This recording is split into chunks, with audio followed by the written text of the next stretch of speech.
le vice-gouverneur,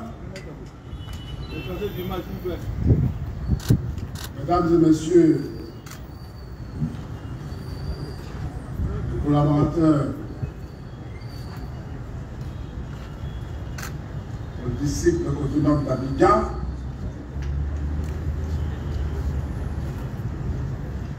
honorables députés, mesdames et messieurs les maires ou leurs représentants, honorables chefs de village, chefs traditionnels, mesdames et messieurs, souffrez que je ne cite pas tout le monde, en vos rangs, grade, qualité, tout protocole observé. Oui, oui. Mesdames et messieurs de la presse, il y a 3 interventions qui ont précédé celle que je vais faire, qui auraient à elles se justifier que je ne fasse pas de discours. Ces 3 interventions sont les artistes d'abord, et surtout l'intervention d'Amandine, qui m'a été traduite tout à l'heure par le vice-gouverneur Dao Poulin. Que disait-elle dans son intervention? Chanter. Elle disait d'avancer et continuer de travailler. Si j'ai bien compris, on va me critiquer, on va m'injurier, mais de continuer à travailler.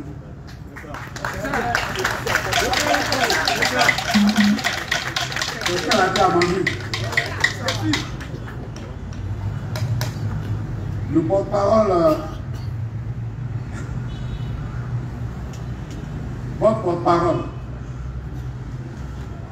Les griots! Non, pas les griots. Les griots, vous êtes inimitables. On ne peut pas vous imiter. Mais je veux parler du porte-parole, celui qui a porté la parole de tous les chefs. Aussi bien celle de 35 chefs à Tché et celle de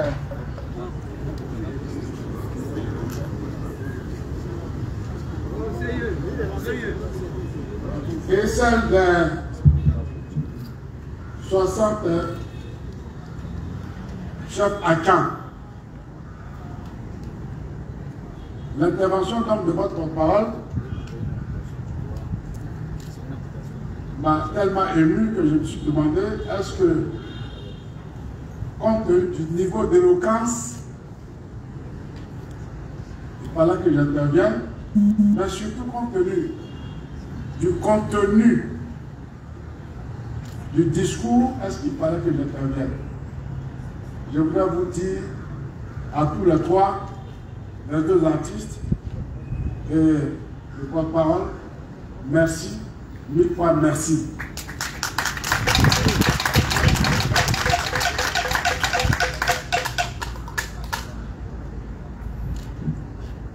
Honorable chef traditionnel, chef de village, ici réunis, je suis bien évidemment heureux de vous recevoir ici, mais surtout honoré de votre présence. Je voudrais vous remercier très sincèrement d'être venu. Il y a quelques-uns que j'ai cherché que je n'ai pas vu. Rassurez-vous, moi j'ai une mémoire visuelle très puissante.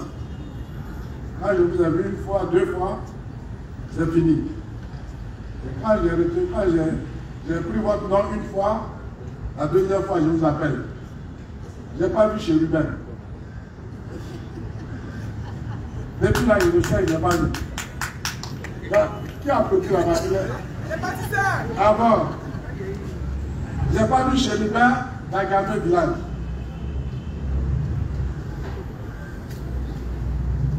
Entre autres, parce qu'il y a d'autres qui ne sont pas venus, mais qui sont faits représenter. Je voudrais à tous, aussi bien ceux qui sont présents que ceux qui n'ont pas pu venir, vous dire merci, mille fois merci, d'avoir effectué le déplacement.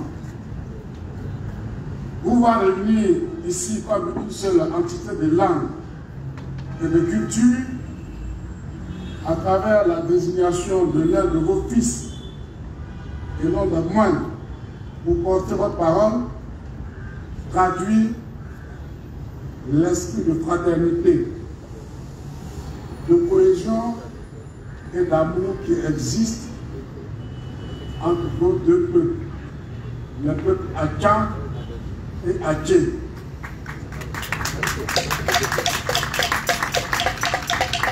C'est un motif de satisfaction pour le ministre-gouverneur que je suis. Je voudrais vous en féliciter et affirmer sans risque de me tromper que vous venez de donner la preuve de votre capacité à mettre en pratique la philosophie du vivre ensemble prônée par son Excellence Monsieur le Président de la République Alassane Ouattara. Après avoir écouté votre parole, je ne peux m'empêcher de vous dire que je suis profondément ému par le propos que vous venez de tenir à l'endroit du chef de l'État, le président Alassane Ouattara, mais à côté de lui, à l'endroit de son jeune frère, le Premier ministre, chef du gouvernement, ministre des Sports et du cadre de vie. Mais moi, j'ajoute toujours ingénieur général, le Premier ministre, M. Robert Mambé.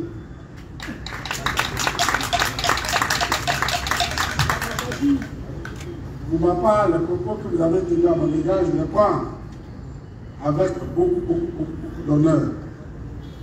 Parce que je pense que vous en avez dit un peu trop sur moi, alors que je ne méritais pas tant.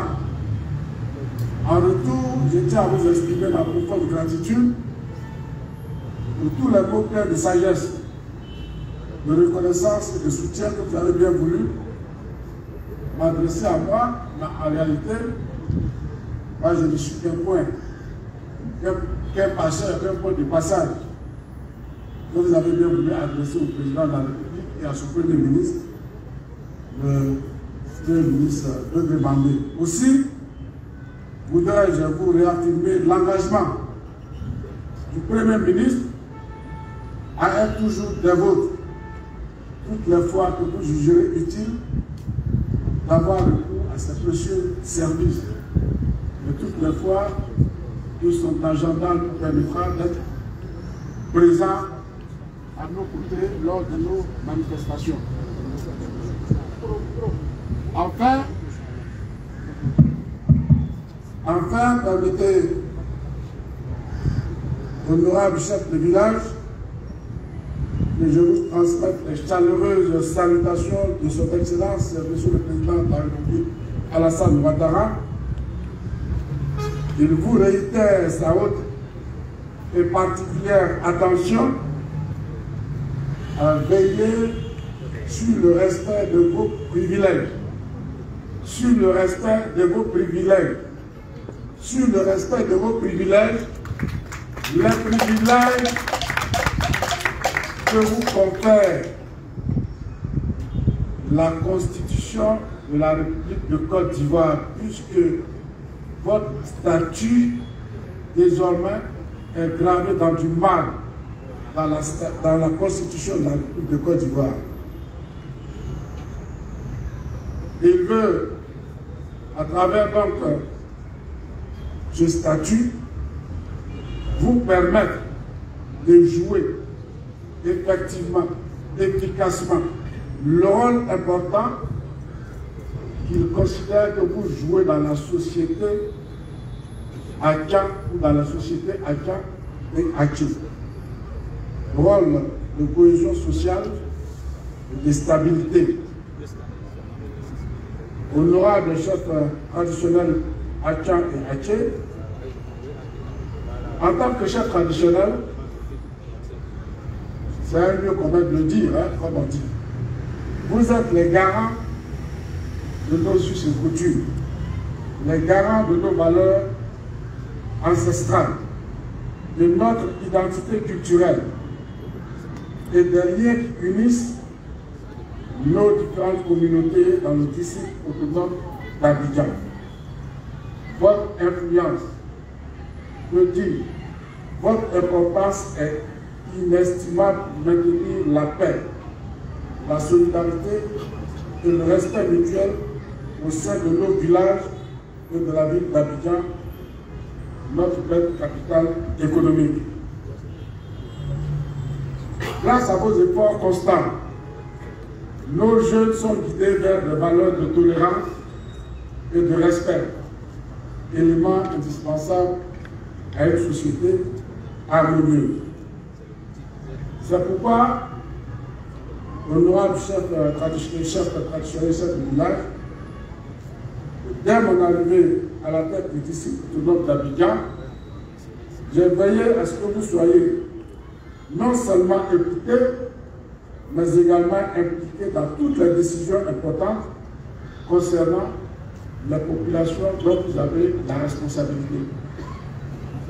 Les initiatives que vous avez soulignées dans votre allocution à travers l'intervention de votre porte-parole, telles que la création d'un cadre de concertation régulière avec vous, la construction d'un siège de la chefferie à Caen, la nomination de conseillers spéciaux issus de vos rangs, ainsi que les dotations en équipement, reflètent notre volonté de vous donner les moyens d'exercer pleinement votre mission de chef de village.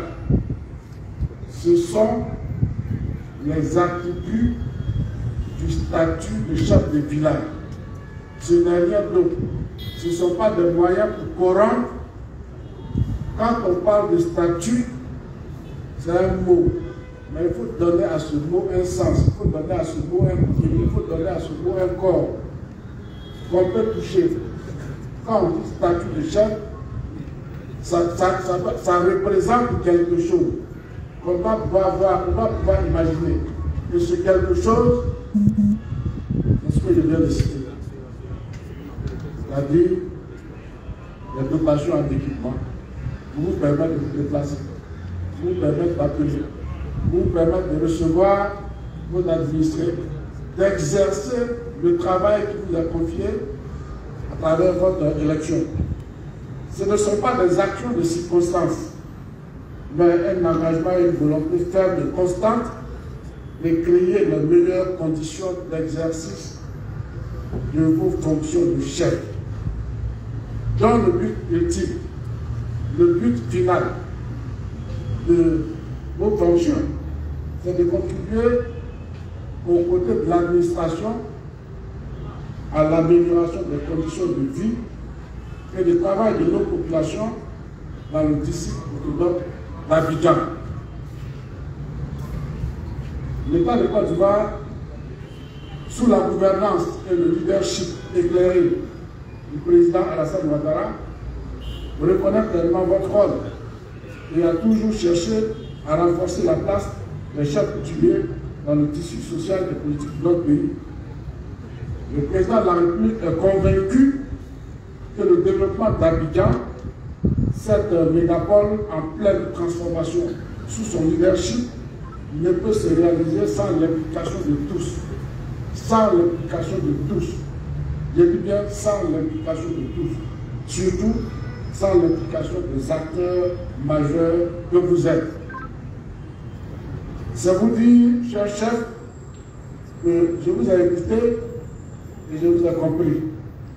Je prends acte de cette doléance que vous avez exprimée.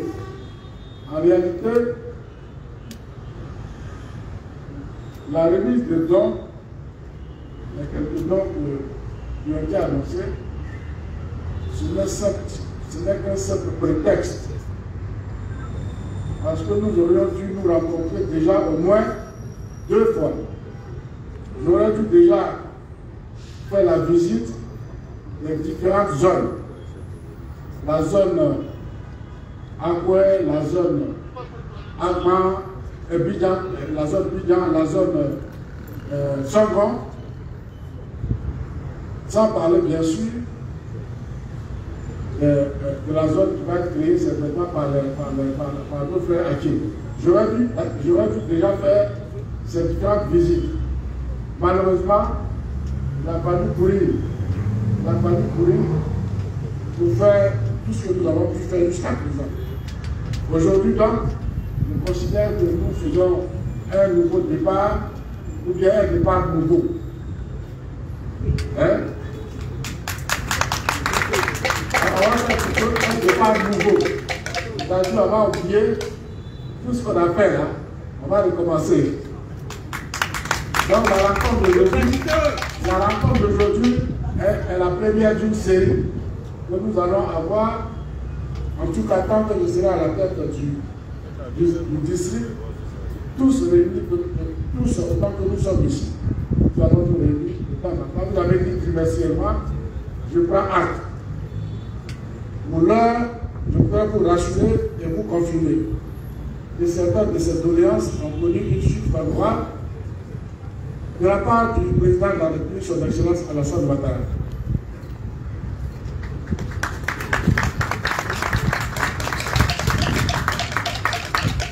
Il s'agit des 95 véhicules. 95 véhicules. Il s'agit des 95 véhicules correspondant aux 95 chefs, 60 d'un côté Adjan, 37 de l'autre côté Adjé. Bien sûr, vous venez de nous dire qu'il y a 27 autres chefs au village Adjé qui n'ont pas pu être pris en compte. Nous allons, mon équipe de moi-même, nous asseoir, bien sûr, avec vous, puisque nous avons désormais un cadre de concertation. Nous allons nous asseoir pour travailler sur ce dossier. Donc, les véhicules, 95 véhicules sont là, ont été acquis. Vous pouvez les toucher, vous pouvez même aller, vous arrêter chacun à côté de son véhicule pour prendre la photo. Ce n'est pas un rêve. Non, ce n'est pas un rêve, ce n'est pas une illusion. Je ne suis pas en train de venir vous faire ce que les autres appellent. Je ne suis pas en train de venir vous vendre des illusions. Les 95 véhicules sont bel et bien là. Ismaël, tu peux aller leur présenter. Ismaël est là? Bien. Ismaël est là. Il peut aller avec vous. Chacun va voir son véhicule et chacun va choisir son véhicule.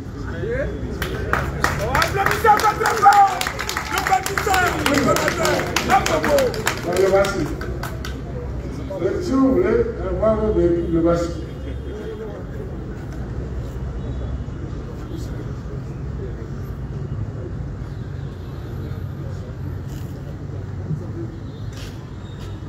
Bien sûr, en plus des véhicules, il y a le téléphone. Là où on parle de véhicules, le téléphone devient un jouet. Ou bien, là où on parle de voiture, le téléphone devient un jouet. Donc les 95 téléphones sont dans mon bureau moi-même. Chaque fois que vous venez dans mon bureau, c'est ça que vous voyez derrière moi, le téléphone. Les contrats d'assurance maladie ont déjà été signés. Je crois qu'ils sont déjà en vigueur. Alors, il reste le siège de la chefferie. Il reste le siège de la chefferie. Mais la base est plutôt dans votre camp. Alors, la base est dans votre camp et je n'arrête pas de vous rappeler à chaque occasion que nous avons faite, je n'arrête pas de vous rappeler qu'il faut nous trouver un terrain. On ne veut pas un terrain que vous allez nous offrir gracieusement. On veut un terrain qu'on va acheter, que le district va acheter, parce que le district ne va pas être poursuivi quelque motif que ce soit, on peut acheter ce terrain, le donner au chef traditionnel, construire un siège. Les architectes sont déjà au travail, en train de travailler sur l'architecture de ce siège. Il ne sera pas un siège comme n'importe quel bâtiment. Le siège, je vous l'ai déjà dit, il va retracer votre histoire. Le siège va retracer l'histoire du peuple Akan. Le ciel va retracer votre histoire. Il va porter votre mémoire. Donc, on a donné ces éléments-là aux architectes qui sont pour le travail là-dessus. Je voudrais ensuite vous dire que le chef de l'État me charge de vous rassurer que le temps des véhicules, la remise effective des véhicules ne tient à nous, puisque nous sommes en train de gérer les questions d'immatriculation et autres. C'est pour cette raison que nous nous donnons quelques semaines avant de programmer la remise de ces véhicules. À travers toutes ces initiatives que sont la dotation de véhicules, de carburant, de moyens modernes de communication, le président de la République souhaite non seulement faciliter votre déplacement, mais aussi renforcer votre capacité à servir les communautés respectives qui vous ont fait l'honneur de vous porter à leur tête. Soyez assurés que nous allons exprimer, le moment venu, les préoccupations concernant les 25 villages acquis non encore pris en compte. Honorable chef traditionnel, aujourd'hui, je me tiens humblement devant vous, conscient de la lourde responsabilité qui m'incombe de transformer la ville d'Abidjan et la rendre encore plus attrayante. Je me tiens devant vous en prenant l'engagement de faire tout ce que mon intelligence va me permettre de faire, tout ce que ma volonté va me permettre de faire, mais tout ce que ma foi aussi va m'autoriser à faire, tout ce que ma conscience va m'autoriser à faire. Je ne fais jamais rien sans un examen de conscience. Jamais, jamais. Tout ce que je fais est précédé d'un examen de conscience. Je prie, mais après je me pose la question à moi, est-ce que c'est ce que tu peux faire? Est-ce que c'est ce qu'il faut faire? Moi je suis convaincu que c'est ce qu'il faut faire. Je le fais sans tenir compte des injures, sans tenir compte des malédictions. Je vous ai dit ici, au fur et à mesure qu'on me maudit, je dis Amen. Amen. Quand on me maudit, il y a certains qui disent feu sur ma peau, je dis Amen, je reçois. Pourquoi? Parce que tout simplement, je suis en harmonie avec Dieu et en harmonie avec ma conscience. Vos prières, vos bénédictions et votre soutien me sont indispensables pour réussir la mission que le président de la République a bien voulu me confier. Ensemble, avec vous, nous parviendrons à bâtir une ville, Abidjan, où chacun va s'épanouir, où les générations futures auront une meilleure qualité de vie et pourront vivre dans la paix et le respect de nos valeurs. Je tiens également à rappeler que le président de la République, Alassane Ouattara, attache une grande importance au bien-être de la chefferie. Je l'ai dit, mais je n'arrêterai pas de le dire, parce que, et nous le dire, nous qui sommes à ses côtés, à tout moment. Et c'était certainement parce qu'un jour, il commençait à se lasser de nous le dire, qu'il a dit qu'il faut le mettre dans la Constitution. C'est pour cette raison qu'il continue de poser des actes concrets pour renforcer vos capacités et améliorer vos conditions de travail. Nous avons déjà constaté des avancées, il a dit, dans la Constitution. D'autres actions suivront assurément pour poursuivre cette dynamique. Je voudrais vous remercier encore pour votre soutien indéfectible et votre accompagnement constant, votre accompagnement de tous les jours. Soyez assurés de notre engagement à poursuivre les actions en votre faveur et à maintenir des relations de concertation régulières pour relever les défis qui se posent à la ville d'Abidjan et à notre chère Côte d'Ivoire. Que Dieu nous bénisse, nous tous, qu'il continue de guider nos pas, qu'il continue de nous couvrir de ses grâces intarissantes. Je vous remercie.